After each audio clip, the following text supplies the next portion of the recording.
Und heute dürfen wir mit dem Uwe Breuer sprechen, hier in der Sonne am wunderschönen See, direkt am Ashram. Ähm, ja, hattest du eine gute Nacht? Ja, ich hatte eine gute Nacht und freue mich auch jetzt in Schön. diesem schönen Tag hier zu sein. Müde. Jetzt einen Schluck Kaffee. Ja. So, Cut. Gestern in deinem Vortrag hattest du gesprochen über dass die Matrix eine Lebensenergie-Füttermaschine ist. Das fand ich einen Begriff, den hatte ich noch nie gehört. Ja. Wie kann man sich diese Maschine vorstellen und wie kann man darauf achten, dass man sie nicht füttert mit seiner Lebensenergie? Ja, wir füttern sie eigentlich ständig, ohne dass wir es merken. Aber wir können natürlich uns mehr auf unsere eigenen Schöpferkräfte besinnen. Aber wir haben natürlich auch einiges, was uns immer wieder rausbringen möchte. Und im Moment ist es auch noch so, dass wir, ich sag mal, diese künstliche Wirklichkeit, diese künstliche Matrix in irgendeiner Form immer bedienen, weil wir auch darin leben. Wir leben noch darin und es ist auch so, dass das okay ist. Also wir sind jetzt nicht gerade im Himmel, wie man gerade so immer merkt, aber wie gesagt, wir können uns auch immer wieder ein Stück weit rausnehmen, immer wieder auf uns besinnen, immer wieder zu uns kommen, über das nach innen blicken, die innere Wirklichkeit auch mal wieder erlauben, so in das innere Herz spüren, weil im inneren Herz haben wir so diesen innersten Punkt von uns, wo das Lebendige, ich sag mal, ankommt, wo wir lebendig am lebendigsten sind. Und deswegen immer wieder durch diese äußeren Schichten. Wir haben ja wie die Rippen davor, wir haben Schutzpanzer wie vorm Herz, aber wir können wirklich auch mal uns erlauben, immer wieder noch tiefer rein. Was will ich denn eigentlich wirklich? Was ist denn mein wirkliches Ansinnen? Warum bin ich hier? Was gibt mir auch Lebensenergie? Und wenn ich so in diese Richtung spüre und dann auch mal traue, in diese Richtung zu gehen, ein Stück weit, dann gehen wir wieder ein Stück mehr in die innere Freude, in die innere Wirklichkeit, in die innere Wahrheit. Und dann spüren wir auch mehr und mehr unsere innere Berufung. Warum bin ich überhaupt hier? Was möchte ich überhaupt wirklich? Bin ich nur der, der das gelernt hat? Also bin ich jetzt irgendwie ausgebildet, das? Oder bin ich jetzt Familienvater nur? Bin ich jetzt der Onkel? Oder bin ich jetzt, wer bin ich? Und dieses, was schon über dem Tempel von Delphi stand, erkenne dich selbst, ist jetzt Thema. Mhm. Mhm. Ja, das ist wahr. Dass die ganzen Hüllen abfallen und man wirklich dann den eigenen Kern, das wahre Selbst erkennen kann. Mhm. Genau. Ja. Das jetzt, ja. Mhm. Du hattest auch gesprochen davon, dass wir als angebundene Wesen, als an die Quelle angebundene Wesen, Energie produzieren können aus uns selbst heraus. Und dass es aber eben auch Wesen oder Lebewesen gibt, Menschen, andere Entitäten, die das eben von sich heraus nicht können, weil sie gesagt haben, sie kapseln sich für uns von der Quelle mehr ab, um eben diese Rolle der Bösewichte zu übernehmen. Wie siehst du da auch vielleicht uns Menschen, die eben an die Quelle angebunden sind, in der Verantwortung auch dann dafür, dass wir die Energie hochhalten und möglichst viel davon produzieren, damit wir diese Wesen eben auch unterstützen können?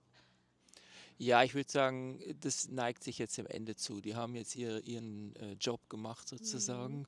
Wir sind jetzt an diesem untersten Umkehrpunkt angekommen, haben den durchschritten. Da war auch eine Transformation, ich möchte mal sagen, eine Potenzierung hat da stattgefunden. Und diese Potenzierung hat dazu beigetragen, dass auch etwas ganz Neues entstehen kann. Es wird nicht so sein, für mich jedenfalls zeigt es sich nicht so, wird mir auch nie so gezeigt, dass wir jetzt nur in eine höhere Dimension aufsteigen, quasi wir steigen jetzt in die fünfte Dimension auf und dann ist alles gut. Sondern ich sage dann immer, ja, aber gut, dazwischen würde auch die vierte liegen. Und da ist Mhm. nicht immer nur alles gut. Also wer da, ja, also es gäbe dann auch ein paar Herausforderungen.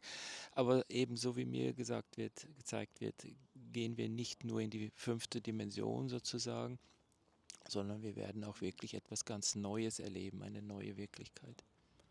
Ja, sehr spannend. Hast du schon eine Idee, wie diese neue Wirklichkeit aussehen kann?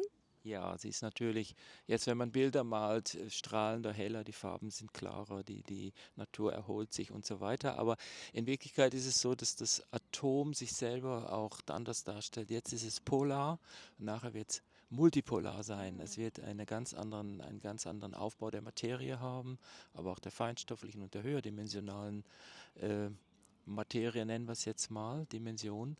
Und das wird eine sehr, sehr spannende Zeit. Also das Mhm. wird, wie Jesus gesagt hat, siehe, ich mache alles neu, neue Erde und einen neuen Himmel, nicht nur die Erde. Also, und diese Worte stimmen für mich. Ich bin jetzt kein bibeltreuer Christ, wo jetzt sagt, oh, alles, wo in der Bibel steht, ist ein Gesetz und ich mache alles. Und ich weiß, dass vieles auch geändert worden ist und also angepasst an das, was man Mhm. gerade so will. Und ne, auch vielleicht falsch übersetzt wurde, auch nicht immer Das versehen, ja. unextra. Genau. Aber wie gesagt, diese Worte, die höre ich auch immer von meinen höheren Begleitwesen, die wir vielleicht Engel nennen würden. Ich sage immer, Engel sind auch nur Menschen Ja. in einer höheren Dimension einfach.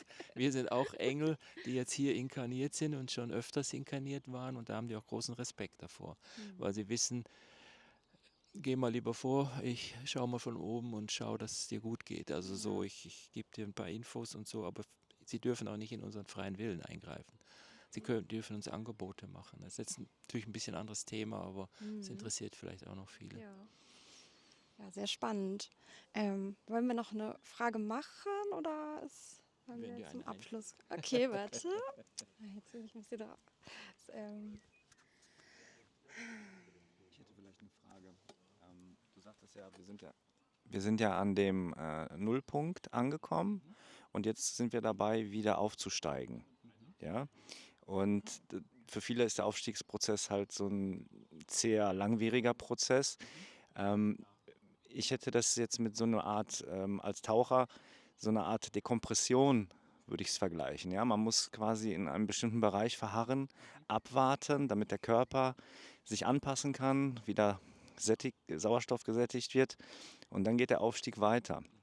Der erfahrene Taucher schafft es schneller, weil er daran gewöhnt ist und der Unerfahrene braucht halt eine längere Zeit. Ne? Aber früher oder später kommen wir alle nach oben. Ne? Ja, diese Zeit, die ist jetzt. Die Mhm. Dekompression, wie du so schön sagst, die findet gerade statt und das merken wir ja auch, wie ich im Vortrag erwähnt habe. Viele Menschen sagen dann, ja, der Uwe sagt, es wird besser, es ist schön und hin und her. Und ich Mhm. sage immer, nein, nein, jetzt ist gerade diese Zeit der Angleichung. Das bedeutet, viele auch in uns Glaubensüberzeugungen werden herausgefordert und dürfen sich dann auch diesem Neuen anpassen. Und das ist manchmal sehr herausfordernd. Also und ich habe ja dann auch im Vortrag erwähnt, der Nachbar, der geht dann Ja. dritte, fünfte Mal in Ferien, seine Kinder gehen in eine tolle Ausbildung, der Garten ist gepflegt, er hat den eigenen Gärtner vielleicht sogar und, hat ein gutes Einkommen und du denkst, oh, wo bin ich hier? Ich bin froh, wenn ich irgendwie aufstehen kann, ne, im Moment. Also uns, Mhm. die jetzt sich vorbereiten auf dieses Neue, geht es nicht unbedingt immer jetzt himmlisch im Moment Mhm. gerade, Das kostet ja sondern auch so viel Energie, ne? genau, weil Ja. ja, wie du schön gesagt hast, Mhm. diese Kompression, Angleichung, dieses Neue darf, muss auch, wenn wir mit möchten, sich jetzt schon Bahn suchen. Wir bekommen auch ein ganz neues, ich möchte mal sagen, höherdimensionales Energiesystem, ein Energiekreislaufsystem, möchte ich es mal nennen, Mhm. und. Und diese Meridiane, Akupunkturpunkte, Chakren und alles, was es da gibt, die müssen sich, jede Zelle darf sich natürlich dem angleichen. Und wir sind aber nicht so, dass wir dann jetzt schon unsichtbar werden oder so, sondern das wird erst, du hast auch gefragt, wie schnell das geht, ab einem bestimmten Tag, möchte ich mal sagen, da kommt es wirklich plötzlich. Dann kommt von der Sonne, vom Kosmos wahrscheinlich auch, so wie mir es gezeigt wird, eine große Intensität. Wir würden jetzt ein Mini-Nova vielleicht sogar nennen, ein Ausstoß, ein Bewusstseinspartikel, Möglichkeiten, Lichtcodes, wie auch immer, und wird dann plötzlich hier auch diese Okay. Transformation einleiten.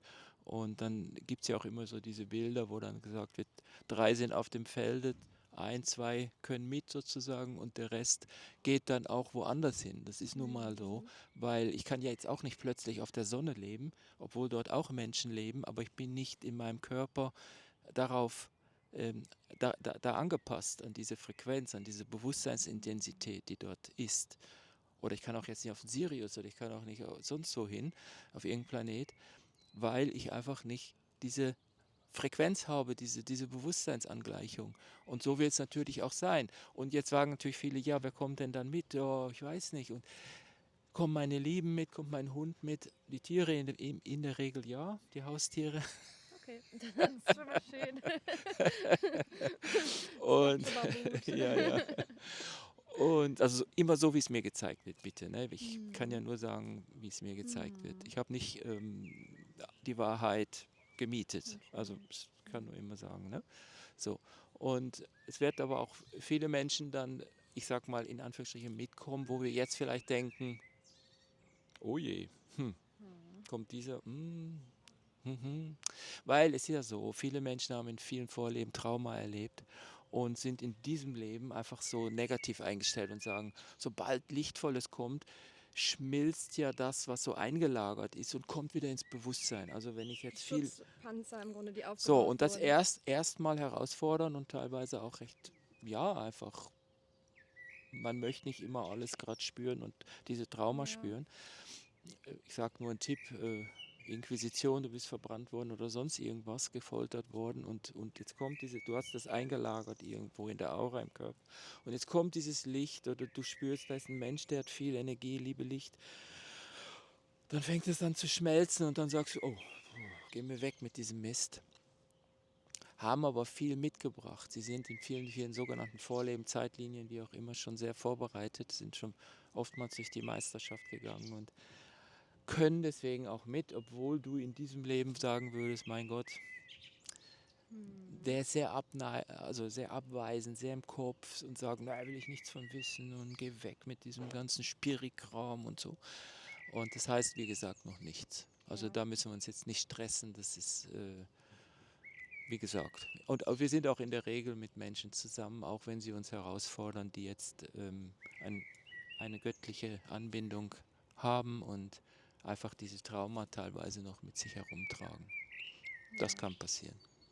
Also man sollte gucken, dass man nicht dann diese Leute aufgibt oder denkt, ach, du verstehst mich ja eh nicht, dass man sich dann vielleicht einfach nur zurückzieht und sagt, ja, du hast ja eh keine Chance, was ich oder irgendwie, ich weiß nicht, wie man das sagen sollte, dass man einfach sagt, ja, Geduld haben und ja, es mit irgendwie Liebe und ja auch ja, geduldig zu beobachten und Vertrauen zu haben einfach in Ja, den genau. Prozess. Ja. Und wir können auch nicht missionieren, weil du kannst Mhm. jetzt nicht hingehen und sagen, hier gibt es die und die Fakten und da gibt es Quantenphysiker, die Ja. sagen das und das sind wirklich Forschungsergebnisse und ganz, schau hier, ne, alles dokumentiert, so wie Dieter Breuers jetzt viele Sachen kann da auch beweisen und so weiter. Ja, aber auch das bringt gar nichts, Mhm. weil das heißt dann nur noch mehr Abneigung meistens Ja. und dann diese Missionierung, die klappt nicht. Deswegen einfach mal, aber auch nicht Everybody's Darling spielen und versuchen, diesen Menschen alles recht zu machen. Mhm. Harmonie dadurch erkaufen, dass wir ihr Leben leben, ihre Erwartungen erfüllen, nicht die Herzensinnersten, ich nenne es jetzt mal diese Göttlichkeit in ihnen bedienen, sondern ihre Erwartungen quasi, ich erwarte jetzt, dass du, was weiß ich, den Garten so und so pflegst, weil ich finde das schön. Und wenn du es nicht Mhm. machst, gibt es Liebesentzug zum Oder Beispiel. dass man eben das dann gesagt wird, wenn du über die bestimmten Themen sprichst, dann Ja, möchte ich nicht ja, mit dir weiterhin genau. was zu tun haben und dann eben auch dieser Liebesentzug kommt. Ja, Und oder überhaupt Erwartungen entsprichst. Wenn du mhm. nicht das, was ich mache, gibt es Liebesentzug oder ich bin eben abweisend, ist ja das Gleiche und Mhm. so weiter. Also von daher bei sich bleiben, wenn diese Menschen das möchten. Es gibt auch immer mal eine Entscheidung. Mhm. Wenn man merkt, es geht gar nicht mehr, dann kann auch mal ein END drin sein in der Entscheidung Mhm. und auch eine Scheidung, Ja. weil ich dann sage, okay, es geht nicht anders. Mhm. Ne, ich kann nicht mich total aufgeben und da etwas leben, was ich überhaupt nicht bin auf Dauer. Ne? Mhm. Weil dadurch entzieht man dir übrigens auch sehr viel Lebensenergie dann. Das Mhm. sind oft so Themen, wo Menschen dann wirklich ins Opfer gehen und sagen, hier, du musst mir jetzt immer helfen, du bist schuld an irgendwas. Sie sind auch dann sehr gut im Schuldbewusstsein erzeugen. Wenn du nicht Mhm. kommst, du bist kaltherzig, du musst mir doch jetzt und hin und her. Und natürlich soll man jemanden nicht im Straßengraben liegen lassen, aber wenn jetzt etwas immer wieder kommt und immer so du spürst, du wirst wie so ausgesaugt. Weil diese Menschen haben oft auch Menschenwesen hinter sich, die durch sie ziehen. Mhm. Und die wissen deine Triggerpunkte und sie wissen natürlich, was sie dir sagen müssen, damit du denkst, ja, ich möchte ein guter Mensch sein, ich gebe jetzt alles. Ich helfe und Die auch keinen gebe im und Stich lassen gebe und und gebe und gebe. mhm. Und irgendwann bist du im Burnout oder sogar in der tiefen Depression und dann sagen Mhm. diese Menschen aber auch in der Regel, tja, früher warst du ja ganz toll und nett, aber und dann holen die sich die Energie woanders. Das Problem ist nur, eigentlich sollten sie in sich den Kanal wieder öffnen, weil jede körperliche Reaktion, jede Krankheit und hat immer mit uns zu tun und nicht mit ein anderer muss dich heilen, ein Mhm. anderer ist schuld, dass du so bist, sondern aha, okay, was sind das meine Themen? Wie kann ich die transformieren? Wie kann ich dann in die Heilung kommen und wieder heil werden sozusagen? Mhm. Und wenn du Angebote machst, schau mal hier, geh mal mehr nach innen, forsch mal nach, was es mit dir zu tun hat. Und dann kommt dieses hier, aber du musst mir jetzt helfen, Ja.